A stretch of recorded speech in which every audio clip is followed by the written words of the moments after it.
में प्रवास पर आए जैन मुनि प्रखर सागर के खिलाफ गलत टिप्पणियों, लोगों को भड़काने की साजिश करने के आरोप में, धार्मिक और सामाजिक ताना बाना तोड़ने के आरोप में, सहिष्णुता के खिलाफ जाकर असम की गलत तस्वीर प्रस्तुत करने के मामले में राज्य सरकार के कड़े रुख के बाद अब पुलिस ने उन प्रदर्शनकारियों पर जो कि इस प्रकार की हरकतों में लिप्त थे, उन पर एनएसए यानी कि राष्ट्रीय सुरक्षा कानून लगाया है और उन्हें फिर से गिरफ्तार कर लिया है। गौरतलब है कि इससे पहले शुक्रवार को गिरफ्तार व्यक्तियों को जोरहाट जिला न्यायालय ने अंतरिम जमानत दे दी थी। हालांकि जमानत मिलने के कुछ ही देर बाद उन्हें गुवाहाटी की लतासिल पुलिस ने अदालत परिसर से दोबारा गिरफ्तार कर लिया।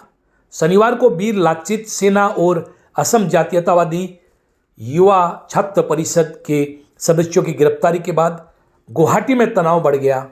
गौरतलब है कि जैन धर्म की प्रमुख प्रथा जो है वो दिगंबर है। दिगंबर प्रथा के खिलाफ जो है ये लोग बोल रहे थे और विवाद उत्पन्न कर रहे थे, जो कि ये जो प्रथा है ये त्याग और आध्यात्मिकता का प्रतीक है, आध्यात्मिक अनुशासन का प्रतीक है। और जैन धर्म इसके लिए जाना जाता है, परिग्रह के लिए, असंशय के लिए और इस प्रकार की जो संसारिकता है उसके त्याग के लिए। इसके खिलाफ जो है प्रदर्शन कर रहे थे। इसके बाद जब उन्हें गिरफ्तार किया गया पहली बार, तो अल्फा ने एक पत्र कथित तौर पर जारी कर धमकी दी और इसके बाद जब उनकी रिहाई हुई तो ऐसा लगा कि अल्फा के दबाव में सरकार आ गई।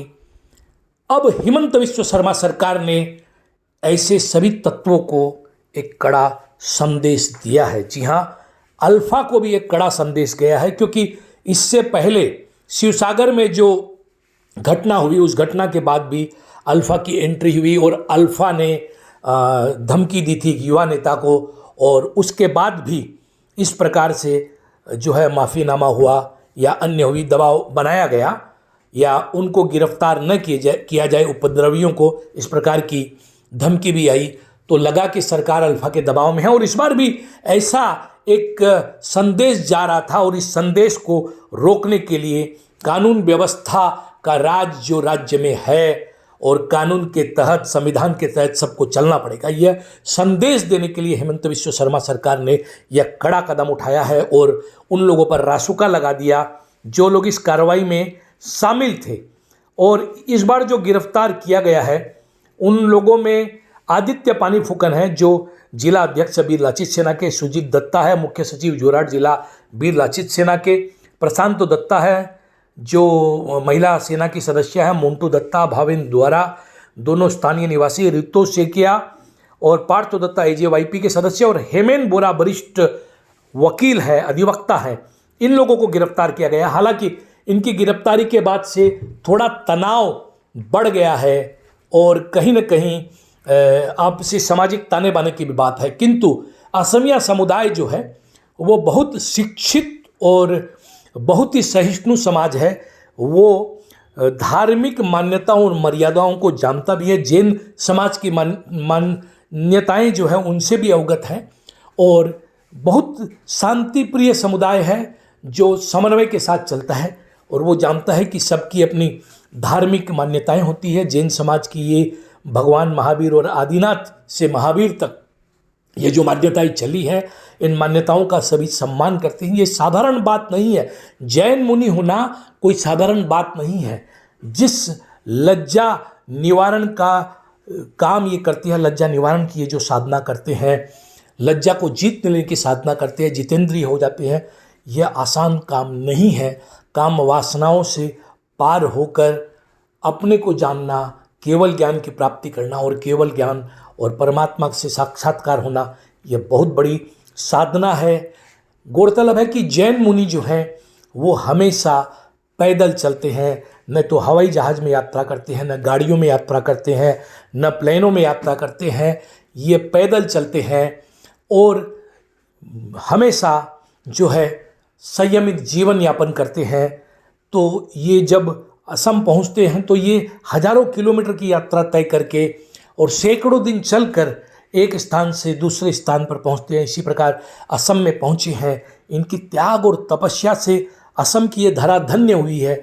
हमें उनकी त्याग और तपस्या से सीखने की ज़रूरत है, न कि उन पर जो है इस प्रकार की प्रतिक्रिया करने की ज़रूरत, जो कि हमें जो है पिछड़ा मानसिक वैचारिक और ज्ञान की दृष्टि से दिखाता है। तो ये बहुत ज़रूरी है कि ऐसे सन्यासियों के दर्शन से हम धन्य हो जाए।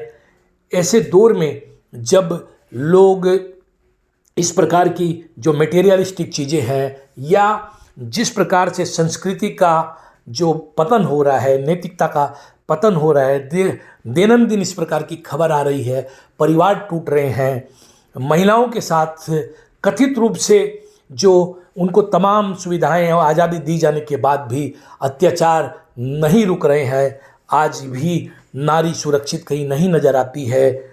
असम में भी इस प्रकार की घटनाओं में वृद्धि हुई है जहाँ पर नारी का बहुत सम्मान है।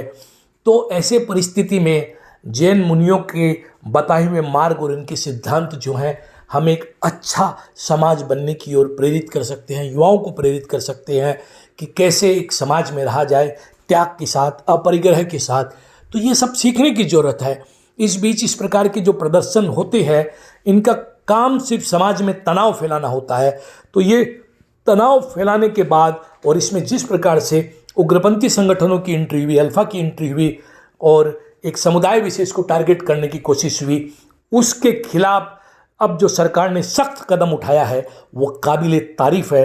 हेमंत बिस्व शर्मा सरकार धन्यवाद की पात्र है कि उन्होंने एक सीधा संदेश भेजा है कि धार्मिक या जो भाषाई अल्पसंख्यक है उनके खिलाफ अत्याचारों को सहन नहीं किया जाएगा, सबको अपनी मर्यादाओं में रहना होगा।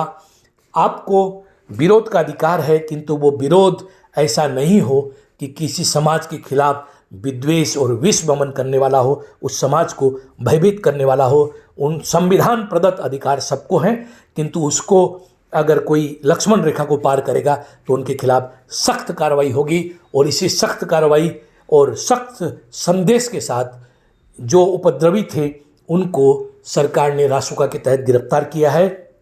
अब देखना होगा कि सरकार आगे सारी परिस्थिति को और बिगड़ने से कैसे रोके और समाज के अन्य जो संगठन हैं, जैन समाज और मारवाड़ी समाज को भी चाहिए कि असमिया समाज के जो बुद्धिजीवी हैं, संगठन हैं, उनके साथ बातचीत करें, महाराज श्री को उनके साथ मिलाएं, उनके दर्शन से परिचित कराएं, ताकि दोनों समाज में जैन धर्म के जो महान सिद्धांत है उनका संदेश जाए, वो लोग उससे परिचित हो, उनकी मान्यताओं से परिचित हो, उनकी प्रथाओं से परिचित हो, उनकी त्याग और तपस्याओं से परिचित हो, ताकि समाज में समन्वय और सौहार्द बना रहे और जैन मुनियों के आगमन से, उनकी ऊर्जा से, उनकी ओरा से असम को सकारात्मक ऊर्जा मिले, असम वासियों को सकारात्मक ऊर्जा मिले।